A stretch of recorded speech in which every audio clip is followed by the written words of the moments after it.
through the show, like throughout the show so far, the big story that's actually dominating headlines, and it should. Because, but of course, this should actually be sustained. So another night of violence has left at least 90 Palestinians wounded after Israeli police cracked down on protesters outside occupied East Jerusalem's Old City. So we are actually now joined by a journalist based in Istanbul. Her name is Rana Shami, and she joins us now to speak to us further about the situation. Assalamu alaikum, Rana. Thank you so much for joining us. How are you? Hi, wa alaikum assalam. Thanks for having me today. I'm okay, thank you. Hope you are okay all. I'm well, First, alhamdulillah. first I Yeah. will talk about myself, then I will talk about what's going on Yeah, in sure, no Jerusalem. problem. I believe you are coming to us live from Istanbul at the moment, correct? This is Rana. Basically, I'm from Gaza. I used to live there, but right now, since 3 years and a half, I'm here in Istanbul. I'm living here right now. Actually, I'm following out the news. I'm so sad about what's happening here in Jerusalem, and the events really make us driven or bleeding. Something not really. Not good, because the whole world is still silent, has nothing to do with.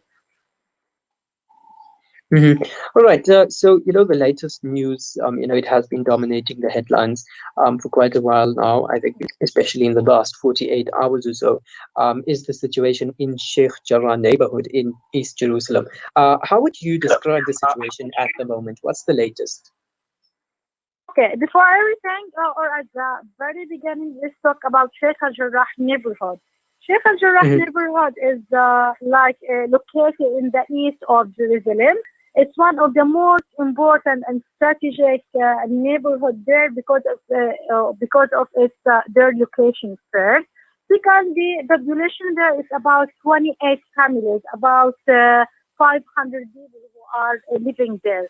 The whole story, how it started, or what happened.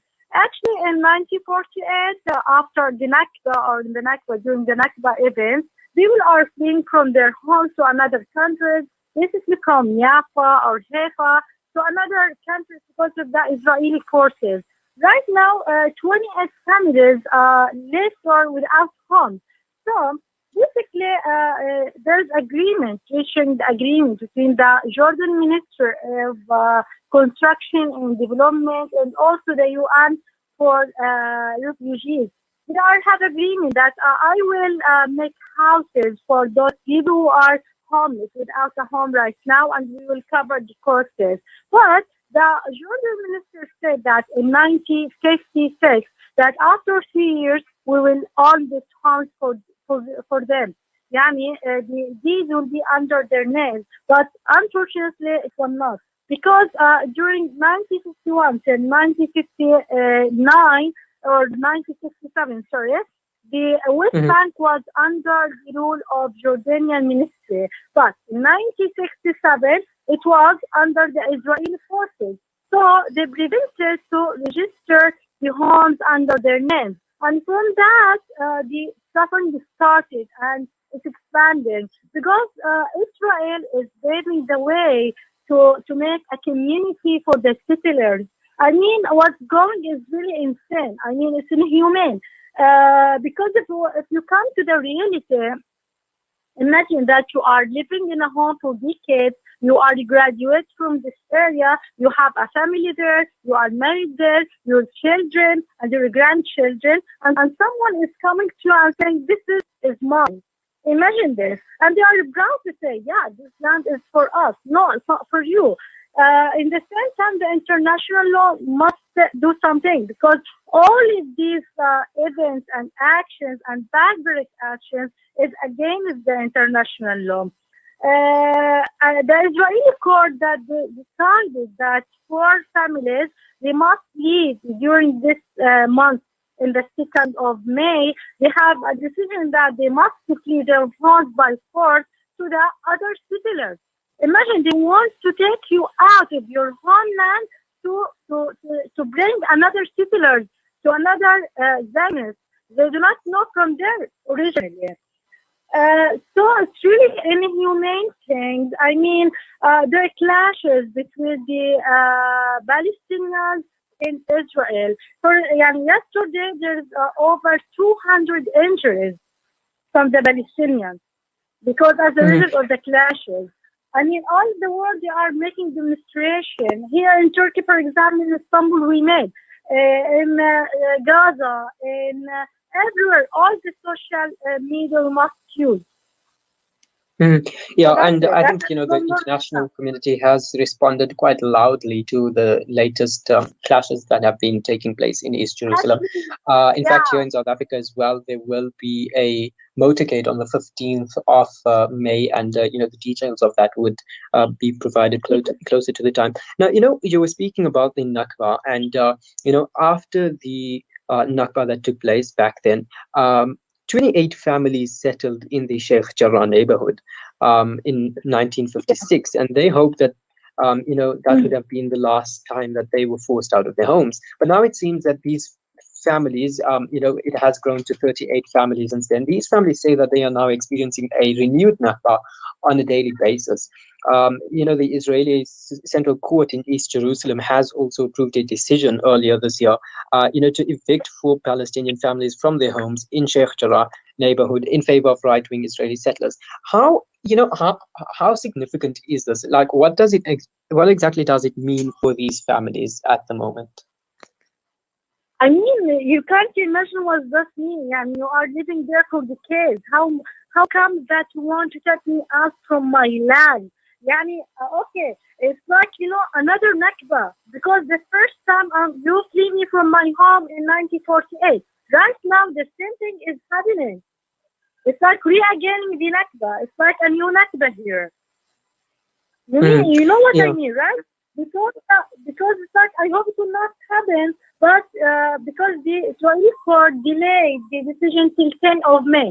10th of May, they will decide or they will declare the decision they will take regarding the fleeing home. So I know one of the families, Al-Qurd family, they are living with another settler during the 2008 and 2009. Imagine that you are living with a settler in the same home, you are going from the same door and you are coming from the same door, you are seeing each other every day and they are provoking you. Imagine this. So how I don't understand it. So did Israel respect the human rights of the Palestinians, of all human rights? The most natural is the right to live. This is really the simplest thing we are asking for. Israel has consistently denied this right to my people and continues to deny it in a most inhumane way, which is not acceptable. Right now, I know the Western has to speak up because Al-Aqsa is not only the Palestinian issue. It's like the Muslim issue, the whole world issue. It's not only for Palestinians. We must stand beside each other. We must do something. We must right now do more effort. Also, the Jordan must exert much effort in order to give these documents or to recognize these homes for the 28 families. Yeah, America must I mean, support. I would really. Mhm.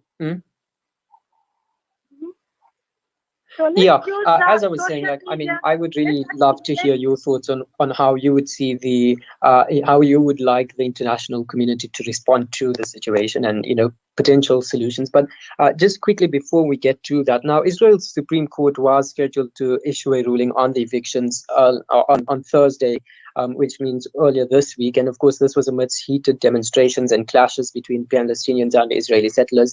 But the decision has since been delayed until the 10th of May, which is tomorrow, right? How likely do you think the Israeli Supreme Court rather is going to issue a ruling in regards to in favor rather of the Israeli settlers? I mean, the Israeli settler right now, who is protecting them? Israeli settler, there's a Zionist. There's, a huge community behind them. They are supporting them. Right now, there's a home for Palestinians, a home for settlers. They are provoking them. But the settlers, their aim to create a community for them. So this land, yani by force, whether you are saying yes or no, this is for us. And they are proud of it. But as I said before, and as I mentioned before, we have to exert more effort in order to increase the awareness to the international community, to the Western audience, to the whole countries. We need to spread the word. We need to transfer what's going on, the image, the true image. Because Mm, right now, we don't know how the catastrophe there. The clashes are continuing between the Palestinians and the Israel.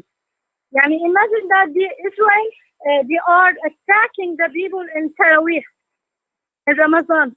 They are going, they mm, are praying, they are worshippers to God, but they are attacking them daily. mm. So Yeah. the Now, just settlers, they finally, are, before I the let you go, settlers, just just as a brief minute, as the possible. settlers can say, mhm, Mm-hmm. Mm. the settlers Um, can do anything without the something stronger behind them. The settlers mm. behind them, the Israel. The Israel forces occupation. They are protecting them. They are standing beside them. Mm.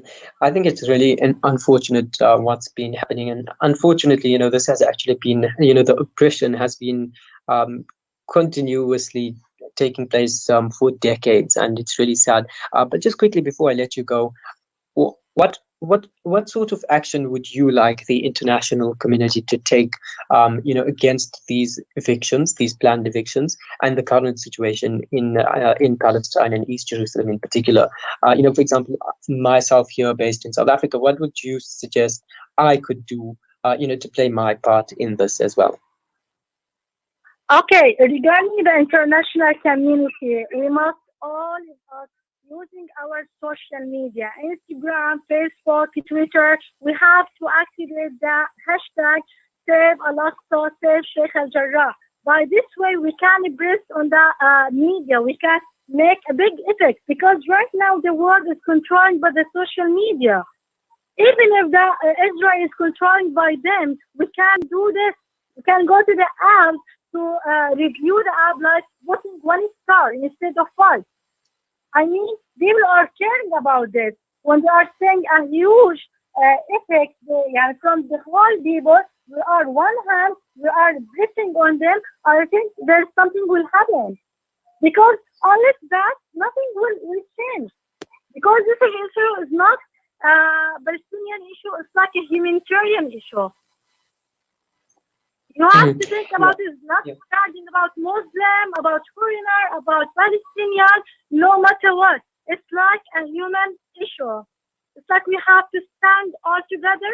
We have to use our social media. We have to activate. We have to spread our words and the truth. We have to talk about it, to keep talking about it. Not to stop even Yes, indeed, talking of about course. it. If we have Mhm. famous people, if we have famous singers, famous actors, we have to go to their pages, Instagram, Facebook, and activate the hashtag and mention your friends and your friends of a friend. By this way, we can make something. Okay, you can go to Alexa. Me too, I can go to Alexa, but at least I can do something from my home. Mm, absolutely. And I think, that's really an important role that the international community has to play. I mean, ordinary citizens like myself and I, there's also, when we speak about the international community, there's different angles. And of course, one of the angles is how, diplomats and government officials can actually respond to this. But of course, as ordinary citizens, we also do have an important role to play in terms of this as well. And I think you've really said it quite well. We should actually make the best use of social media to raise awareness with regards to this. But that's where we're going to leave it for this afternoon. Thank you so much for your time, Rana Shami. I'm so happy that I'm with you, and I will keep talking about my cause and spread the word. So I hope you are doing the same too. All right. Yes, indeed, we will, of course, pray for our brothers and